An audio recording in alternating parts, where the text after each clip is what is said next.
Russia has denied targeting civilians. You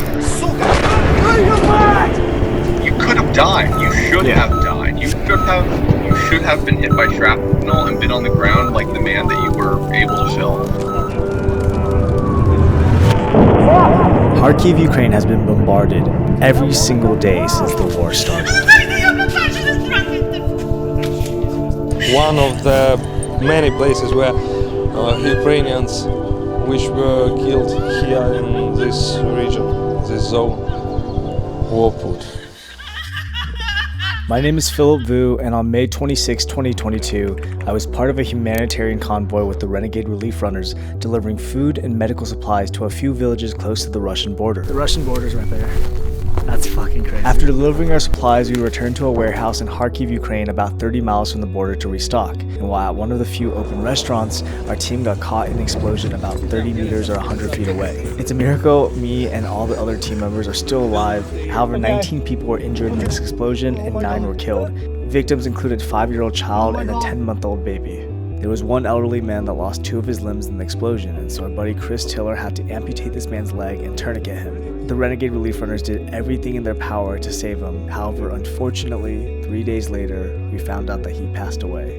We are truly saddened to hear about his death. We are proud that we were able to provide him his phone so that he could say goodbye to his family and his brother with his last words. Obviously, I can't show you guys what happened in the explosion. YouTube would take that down immediately. They already age restricted my last video, even though I blurred everything out. But I want to thank you guys so much for your support. I know right now everyone is struggling financially. There's a recession going on. If you can't afford to donate, but you still want to support saving lives, make sure you subscribe. Watch the video all the way to the end. Okay, so why I'm making this video is to educate you guys on why this specific explosion is classified as a war crime in the Geneva Convention, and what Putin's next plans are. But first, we have to go back to the point of the explosion. Yesterday, an explosion happened about 30 feet away from us, and unfortunately it broke down our vans. We're gonna go back to the spot and grab one of our vans and see if it's okay. It's alright.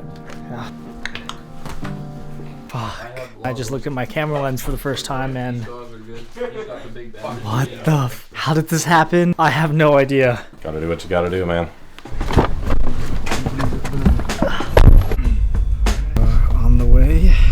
To the spot where we left our car. Yeah. And the explosion. Yeah. Let's go find out how much is left. Yeah. I mean, I have no idea the extent of it, although it seems like the police were able to get out there and take some pictures. I'm so much shocked how it got on the news already so quickly. Yeah. I'm still just in shock. It's not the way that I would have hoped to end up on Foreign Press, but Jesus. What's up, guys? We just got to the same exact place that we got bombed at yesterday. So this, actually, I'm just now realizing, was the metro station from the video. With the ambulance sitting here with the people ripping the doors open. Oh my God.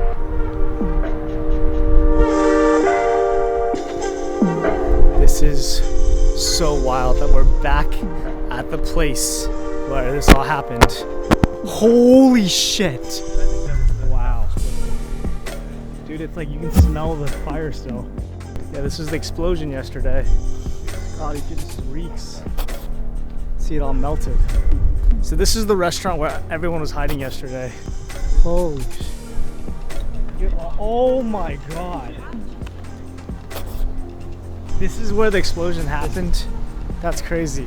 We're checking out the car right now.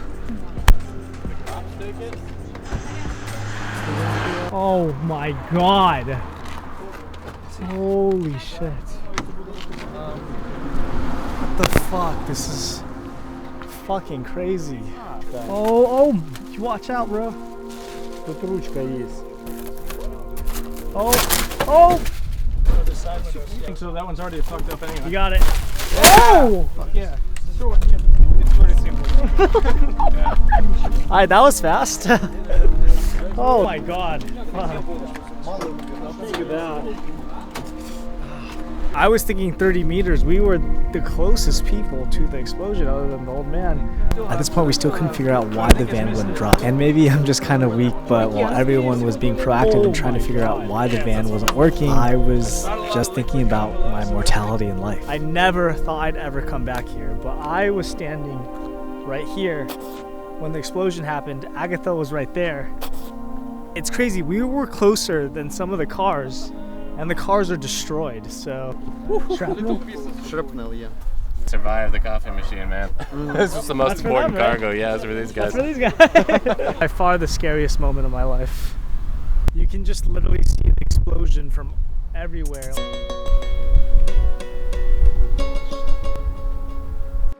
This is across the street, and you're seeing holes in these places. It's gone right through this. Wow. Wow.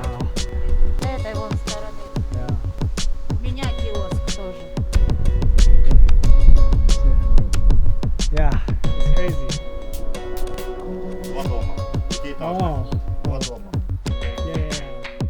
So you guys are probably wondering how this bomb scattered so much havoc across the city. I'm going to include this next section from Vox. A Russian attack hit the Ukrainian city of Kharkiv. Cluster munition strikes involve rockets that contain dozens or even hundreds of smaller cluster bombs. When the rocket releases cluster bombs, they scatter over an area as large as several city blocks, causing widespread explosions. I found a few clips online that really illustrate the cluster bombs and how much damage they can cause and how spread out they are.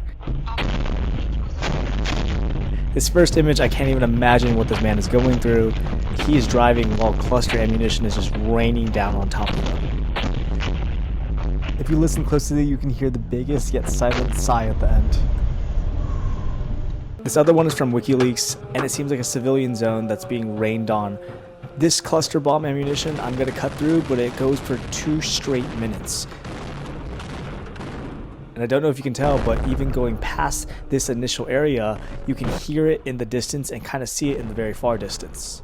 This is really important because though we were hit on this particular street, the cluster ammunition rained all around. Just the cluster ammunition on our street, given how it sprayed the other side of the street, some of these shrapnel went all the way over there to break windows. I just don't understand how I'm alive right now at all. We were probably inches away from being hit. Truly a miracle for me to be alive right now. First, it did seem they were targeting places like air bases, power plants, and places where there would be a kind of tactical advantage. But as the conflict has progressed, it's hitting civilian populations, and there's no sign of military activity in those areas either. This video by Newsy states that cluster bombs have been banned by over 100 countries, except Ukraine and Russia both have not agreed for this. It was signed by over 100 countries, but notably not by the worst offenders. We don't have countries such as the US, China, and Russia.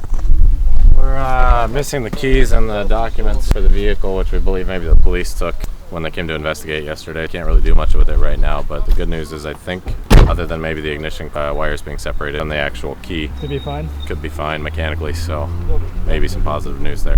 Yeah. I'm gonna take that food? If you want it, I don't know if I want to trust it. I don't know if it has glass. It's probably full of glass. Take towels and we can decide. You can't forget the ribs, bro. Are we Wait, this is actually the cutest dog ever. She's so cute. She's so soft. So when the first explosion happened, I was nervous because I didn't know if I should go outside and try to save people when another bomb could be coming. But I thought to myself, what's the likelihood an explosion would happen in the same exact spot? They bombed the exact same area 10 minutes later. While rummaging around the first explosion, I found this actual piece of shrapnel. I decided to keep it and maybe turn it into a necklace or something. I know that sounds weird to be constantly reminded of your trauma, but I wanted to just be grateful for being alive every single day. The police came and told us that the officer that took the keys to our van ended up going home with them, and so he wouldn't be back till Monday, and it was Saturday. So we got stuck in Kharkiv for another 3 days. This is our van, and I see the shrapnel just go straight into it. Yep, that's the one that got the radiator. Being in Kharkiv for that extra time, all of us felt so traumatized with what happened. We spent almost every single day stuck in the apartment just praying that we'd live another day. It was 6 sweaty guys, no hot water, just waiting for our chance to leave. The worst part was trying to sleep with explosions in the background, realizing that what we faced was someone else's reality in that moment. It's going to take time to process exactly what you're going through, but at the end of the day, if you don't talk, it's only going to eat you alive. So you're talking about survivor's guilt and post-death experiences. If you don't express what you're going through, and obviously you have, and you've gotten the negative backlash, right? I saw your Instagram story about people calling you the next Jake Paul. It is not even remotely comparable. The next Logan Paul. If you guys didn't know, Logan Paul in 2017 posted a video where he went into the suicide forest in Japan. He filmed his reaction with his friends, along with a dead body that they had found. And some people called me the next Logan Paul for what happened in Ukraine. Logan went into that forest looking for that. You did not go into Ukraine looking for people that were hurt and injured and filming them. You happened to be in the 1 in a million scenario. You could have died. You should have died. You should have been hit by shrapnel and been on the ground like the man. You didn't expose him. You weren't taking selfies, sensationalizing what was happening. You were showing that you were there. What you experienced was so real and raw. If you didn't share it, you were in a way doing a disservice to people that you were trying to help. The fact that you were in Ukraine and that this can happen to fucking anyone. Yeah. That needs to be told. People need to see that from a creator from the West. It shouldn't elicit responses of, oh, you're just going for clickbait, because you were not there to do that. You were there just to help.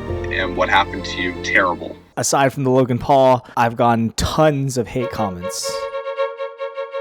People are upset about the last video I made, saying it's war tourism, saying that I did it for clout. To all the haters. Okay, so while you guys go to Hawaii, Bali, Mexico, literally profiting off these people's culture, haggling to save a few dollars on souvenirs, and gentrifying these areas, pricing locals out of their own homes, us volunteers are risking our lives to deliver food and medical supplies. The Mission to Ukraine team has raised $550,000. The Renegade Relief Runners have delivered food to starving villages up to 2 months before larger nonprofits like Red Cross could even get there. Why is it that we glorify other creators for dancing in front of a camera, getting their bag, even praising people for going to top universities and feeding into the corporate system, making hundreds of thousands of dollars? Heck, we praise people for working at nonprofits when they get paid a salary from your donations. But us volunteers are quitting our jobs, spending our life savings to try to save people's lives, and we're getting all this hate for war tourism or virtue signaling. Most of the places we stay are terrible conditions, sometimes no running water, broken windows, 6 sweaty people sleeping in the hallways, just trying to pray that we don't die. I just wanted to splurge on a $20 Airbnb. And it pisses me off because some of you guys claim to be pro-life. If you truly gave a fuck about saving people, well, maybe end your Bali trip early and donate to any one of these spa funds instead of UNICEF, because I know these people are not making a single dollar from your donations. They're working directly with the people that need it the most. And if you're broke but you still want to support, follow any of these accounts or subscribe to my YouTube channel, because the bigger the following I have, the more I can help out in Ukraine and other conflicts. Also, I don't mean to hate on anybody else. Just sucks that the people I work with don't get more praise in the world, because they deserve everything. The worst part about making this last video was obviously I had to go through all of the footage, go block by block, frame by frame through this man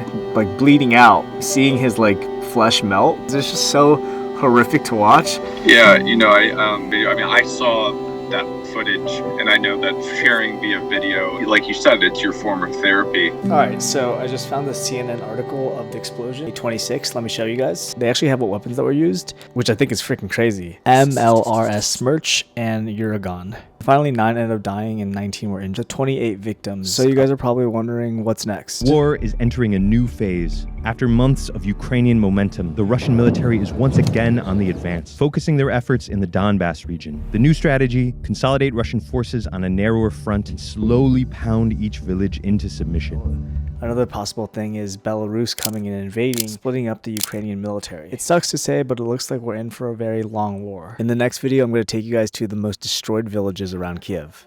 Thanks for supporting. Peace, Vu Crew.